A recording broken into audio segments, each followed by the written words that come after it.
So we were researching green manufacturing, specifically focusing on waste management. My name is Victoria. I'm Catherine. I'm Brian. I'm Josh. All right, so we're going to start off with a brief history overview of green manufacturing. So starting in the late 1970s, one of the first and largest sustainable practices was implemented by 3M with their Pollution Prevention Pays program. This program focused on cutting off pollution at its source, so starting in product and manufacturing industries.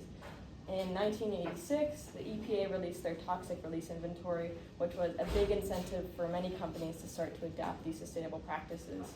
And in 1996, the American Society of Manufacturing Engineers published their book, Green Manufacturing, which increased its popularity. So why green manufacturing? Let's first look at traditional manufacturing. Traditional manufacturing produces millions of tons of waste a year, wasting millions of dollars for companies and polluting the earth. This chart below from 2022 is an estimate of the increase of waste generated worldwide per year. They estimated by 2025 about 30 billion tons of waste could be generated per year, and if no preventative actions are taken, around 45 billion tons by 2050. On the contrary, green manufacturing, they focus on the reuse of materials, reducing waste, reducing hazardous chemicals in the workspace and in the environment, saving money for companies and preventing pollution. So how can companies cut down on their waste? Here we explore 3 different methods: the circular economy, green supply chain management, and the integration of lean and green manufacturing. So circular economy creates a closed loop system where goods remain in the manufacturing cycle or in the use cycle for as long as possible. As you can see from the graph, at each point in the circular economy, you have the ability to take the material and reuse it at the top of the cycle again. And it opposes the traditional linear economy view, where something is made for single use, it's used, and then it's disposed of. And this keeps materials for as long as possible, which reduces waste. So here you see some good examples. Creating a closed loop within one company, you have Saint-Gobain, which, for example, repurposes its scrap insulation materials from a site in Minnesota and uses it as raw material for ceiling panels at a site in Missouri. And then you also see companies acting as intermediaries to create a closed loop. There's this idea of industrial symbiosis, where the waste of one industry can be used as the input of another. And it mimics like natural symbiotic relationships where both parties benefit and natural resource cycles. An example of that can be seen in the paper industry, where you have Pioneer Industries, which buys industrial waste in the form of paper and cardboard and recycles it, selling it as high-grade paper. For green supply chain management, it's really taking the traditional supply chain management and putting an emphasis on the environment by using energy efficient processes, ethical material sourcing, and environmentally friendly materials. And this is really a hot topic because we're seeing that as technology from Industry 4.0 comes out, green manufacturing sort of includes that sustainable scope. And you can see that it's really beneficial in areas like inventory and asset management, where Industry 4.0 technologies like Internet of Things, where we have all these sensors and trackers, and technology like RFID and NFC allow companies to better understand where all of their goods are, and allows for greater optimization of the process. And you also see artificial intelligence being used in combination with Internet of Things to optimize the supply chain, thereby reducing waste. And then also lean manufacturing, which has been around since the 90s. And you see the majority of US manufacturing companies using this. So it's already something that's like set in place for a lot of companies. It's a standard, it uses standardized principles to eliminate waste in small increments. And it's not inherently green, but it's often combined with green manufacturing. So it's important to implement waste reduction strategies at a company level in order to achieve effective green manufacturing.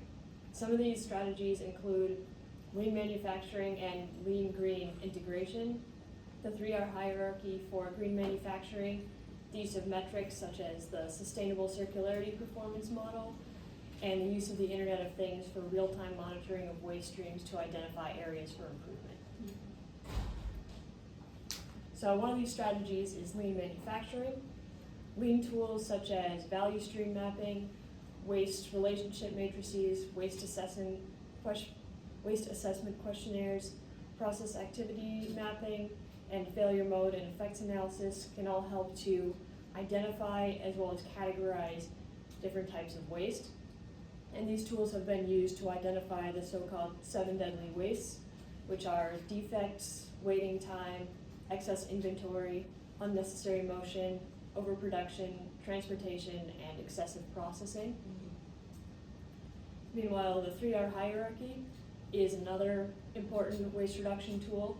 This is a hierarchy of waste management methods in order of priority. So reduction is the top priority. This is the reduction and minimization of waste at the source. And this is the ideal option if it's possible. And if reduction cannot be achieved, reuse is the second option. And this involves putting items back into use so that they do not enter the waste stream. And then the third option is recovery, which involves recovery of energy or value from waste, such as recycling or composting. The combination of lean strategies with this 3R hierarchy has been shown to enhance the effectiveness of waste minimization programs at companies. It's also important to use metrics to assess performance in order to achieve effective waste management. One of these metrics is the Sustainable Circularity Performance to assess the circular economy. And this is a set of indicators developed to concretely measure the sustainability of operations. This model uses 6 KPIs, or key performance indicators, to measure environmental, economic, and social sustainability. These KPIs are quantity of waste, destination of waste, cost of waste treatment, cost of waste transport, risk to health and safety, and the flexibility of the process. The impact of each KPI is ranked from 1 to 4, with 1 being low impact and 4 being high impact. And this model is more beneficial for monitoring internal performance than for comparison between companies, since the scoring is often specific to each company. The Internet of Things can also be useful for monitoring waste in real time. It can be used for real-time tracking of waste streams with a system consisting of mobile devices, an internet network, a computer server, a user interface, and an analytics engine. The process data is collected using sensors at individual stations such as machines and analyzed with a data envelope analysis, or DEA, model. And this is used to calculate the relative efficiencies of the different processes and classify them based on quartile. The highest relative efficiencies are used to determine the frontier, or the ideal values, which is the dashed line in the plot on the left, which are used to compare the other data points to. And you can see it in this graph that the distance between the other data points and this frontier line shows the waste reduction potential of those processes. The real-time benchmarking is also useful because it prevents problems from propagating after they arise. So we looked into a couple examples of sustainability in green manufacturing across multiple different industries. Dell Technologies is a leading sustainability company in the electronics industry. They've been working towards sustainability since 1996. They have a collection program for old electronics, not just their electronics, but any old electronics. And since 2007, they've successfully collected over 2.7 billion pounds of electronics. They also have made a switch to mostly recycled or reusable materials within their laptops and other products. They use recycled carbon fiber from aerospace applications, and for all their packaging, they use bamboo and recycled plastic. They also have made their laptops 96% reusable. And this is an effort towards a circular economy of their laptops. One of the standout examples of this is their Dell Luna concept laptop. The Dell Luna is a fully modular laptop made with smaller components that snap together rather than the usual adhesive or glue. This means that the laptop can be disassembled, specific components can be replaced, which extends the product's life, and at the end of the product's use, the entire laptop can be completely disassembled and reused, and each of those components can be sent to the appropriate recycling plant or other facility. We also looked into the household appliance industry, specifically in Poland. Poland's household appliance industry is the second largest in Europe, but the fastest growing. So we looked into how they manage waste both within the manufacturing process and after sale, the collection of defective or deformed products. So they collect any returns of defective, poor packaging, anything like that. And there's 6 main categories. And then based on the type of return they receive or the type of defective product that they have, it goes through a few different decisions, such as recycling for packaging material or any other components that can't be retained, that their value can't be retained. They disassemble any unsold products or slightly damaged products and then re-enter those into either remanufacturing, which completely remakes the part, or just repair if it's only a slight issue with it. Then it can be repackaged and sold either on the original market or on a lower market to retain some of the value in the product. Patagonia is a leading clothing brand that focuses on sustainability. Their outdoor focus contributes heavily to their environmental sustainability goals. One of the strategies they use is mechanical recycling. Mechanical recycling for textiles is pretty common. Patagonia uses it extensively in most of their materials. And mechanical recycling is pretty standard and consists of shredding any material collected, and then from those shreddings, fibers are respun and new fibers are created. These fibers retain their color and sometimes can retain contaminants, so it's not ideal, but it doesn't take much energy for mechanical recycling, and it works well with polyester and other things. It doesn't work great with animal-based products like cotton or wool. This is because the shredding process cuts the fibers and shortens them, resulting in a reduced quality. But by creating a 50% cotton, 50% polyester blend, the material is still usable, and that's what Patagonia uses for many of its t-shirts. Chemical recycling is a lesser used type of textile recycling, but still somewhat common. Patagonia uses it extensively. In chemical recycling, it works for polyester or nylon, where chemicals break down the materials into their basic building blocks, and then those are repolymerized to create a new polyester. In this process, any colors or contaminants are completely lost, meaning the resulting product is a brand new polyester.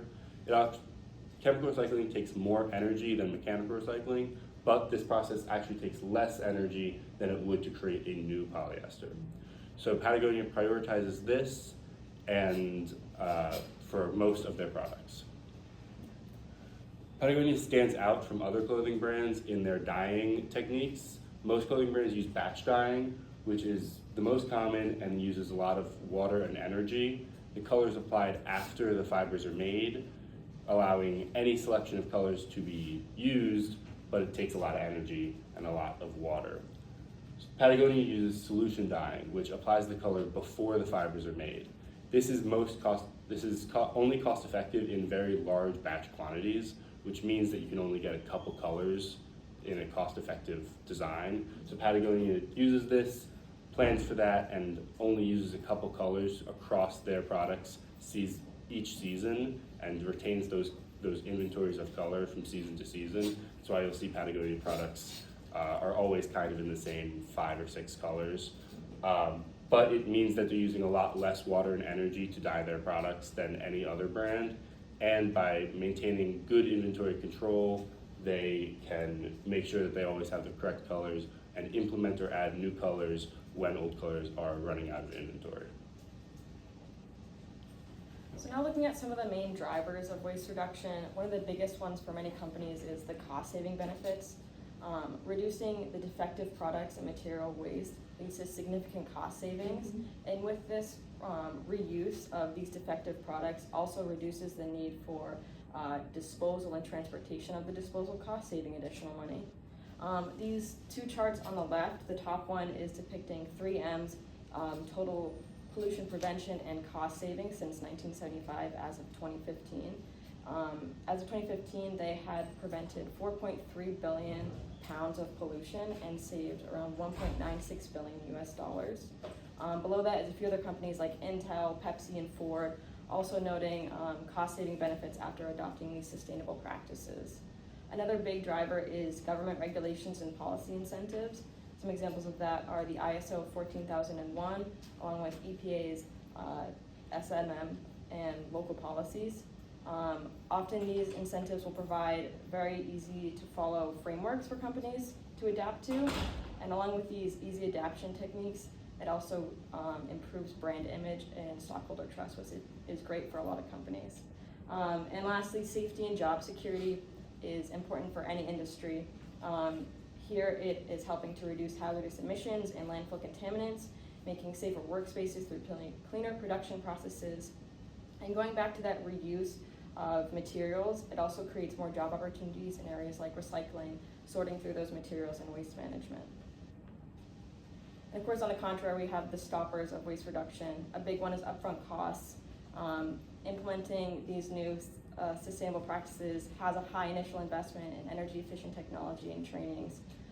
Green buildings cost 6 to 31% more to build, but save 25 to 30% in energy in the long run. So the balance between, is the upfront cost worth it for a company? When you look at that long-term saving, is a big battle for a lot of companies. Along with that is operational concerns. Production consistency could decline with the adoption of new systems and new equipment, and downtime as staff learns these new equipments could be pretty large, and especially for companies that rely on high output in small amount of time, this could hurt them in a big way if they can't recover. And lastly, workflow and culture resistance. Training costs time, it costs money. Some companies feel like that's not worth it for them. They could have a bigger loss than they could gain. And some employees also fear disruption to company culture and job security as the shuffle goes around in those companies. So just to wrap up, companies can use waste management strategies to reduce their environmental impact, allowing them to fulfill their social responsibility. And then there are many methods for waste management. We focused on the circular economy, green supply chain management, and the integration of lean and green manufacturing. There are also several metrics to allow companies to track their waste management systems. Dell, Patagonia, and the household appliance industry in Poland stood out as particularly good examples of waste management, and legislation provides a good framework for waste management.